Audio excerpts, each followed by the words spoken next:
कुछ पेशेंट्स ऐसे होते हैं जिनका AMH ऑलमोस्ट 0 होता है और उनका FSH और LH का लेवल बहुत हाई होता है। इन खवातीन में कभी कभार पीरियड साइकिल रेगुलर भी आता है और ज़्यादातर केसेस में इन खवातीन में पीरियड रेगुलर नहीं आता और कई दफ़ा नहीं आता।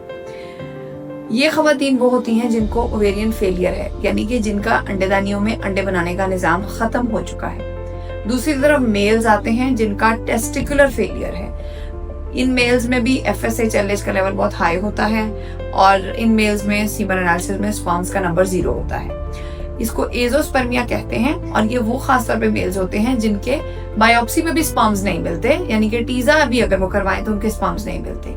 ये मेल्स हैं जिनको टेस्टिकुलर फेलियर होता है। और ये दो वो ग्रुप ऑफ पेशेंट्स हैं जो स्टेम सेल की तरफ जाते हैं और स्टेम सेल के बारे में रिसर्च करते हैं और डॉक्टर ढूंढते हैं जो उनको स्टेम सेल के इलाज की तरफ लेके जा सके।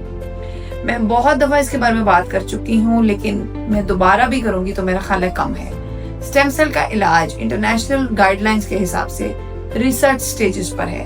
ये सिर्फ रिसर्च सेंटर्स में किया जाता है और किसी हद तक इस इलाज को रिसर्च सेंटर्स में फ्री किया जाता है।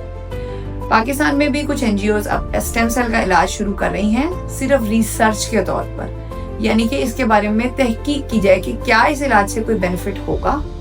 इंटरनेशनल गाइडलाइंस के हिसाब से फिलहाल आज की डेट 2025 तक स्टेम सेल्स की वजह से कोई प्रेगनेंसी मुमकिन नहीं हुई और आज तक ये इलाज अभी रिसर्च स्टेजेस पर है। इसका सिर्फ एक कोशिश है कि शायद आने वाले वक्त में इसके थ्रू कोई इलाज इजाद हो सके।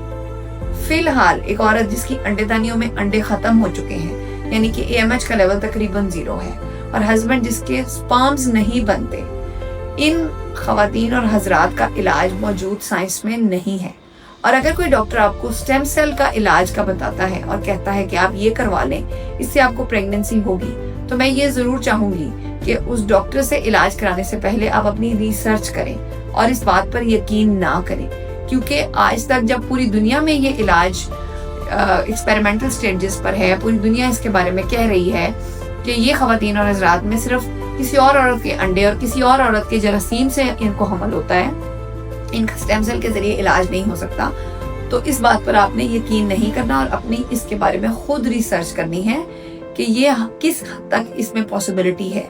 क्योंकि जहां तक साइंस का ताल्लुक है तो फिलहाल आज की डेट तक इसका इलाज जो है वो मेडिकली पॉसिबल नहीं है।